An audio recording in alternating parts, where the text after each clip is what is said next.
Okay, so now we're going to go over installing the harness. So we've got our battery connector in and our servo in, and we do need to set up the harness a bit.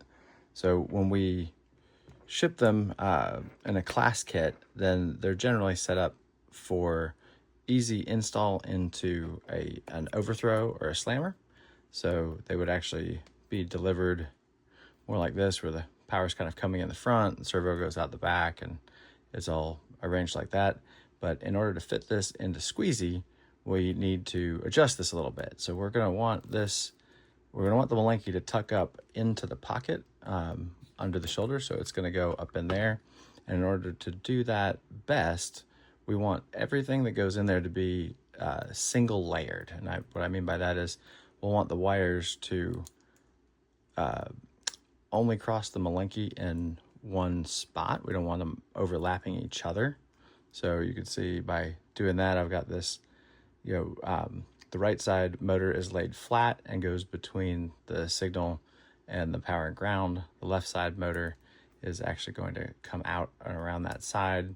And then when we go to install this, we're going to flip the power cable forward to get it out of the way. And again, keeping this flush and flat, the right motor will go over to the right like that, and the left side will actually tuck behind it. We will want the laser engraving up so we can see what motors are in it.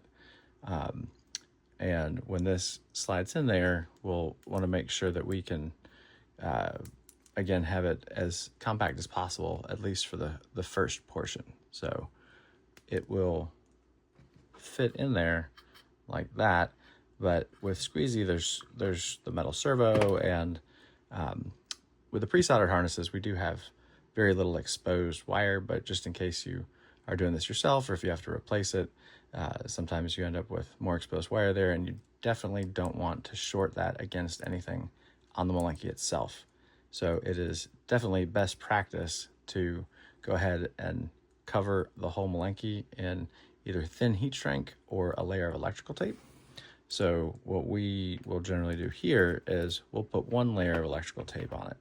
And to do that, you'll want to make sure that if you've been using electrical tape, you don't want we don't want to cover the LEDs.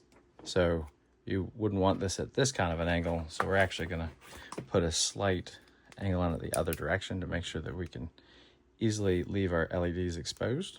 So not a lot, just a smidge like that. And again, double checking that we've got everything wrapped as single layer as possible.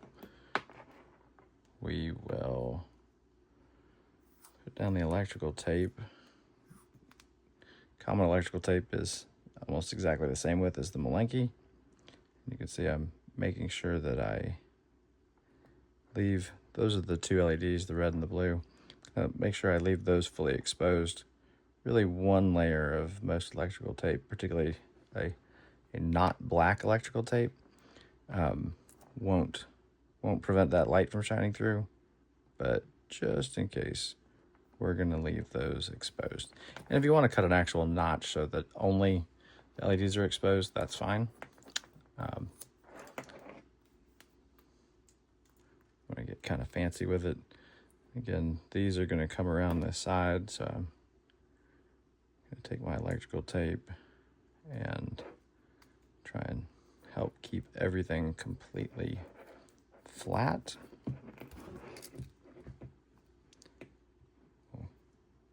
Go ahead and cut off the electrical tape. We don't need any more than necessary. Electrical tape is actually kind of heavy. So again, as we insert this, we'll have our power lead out of the way.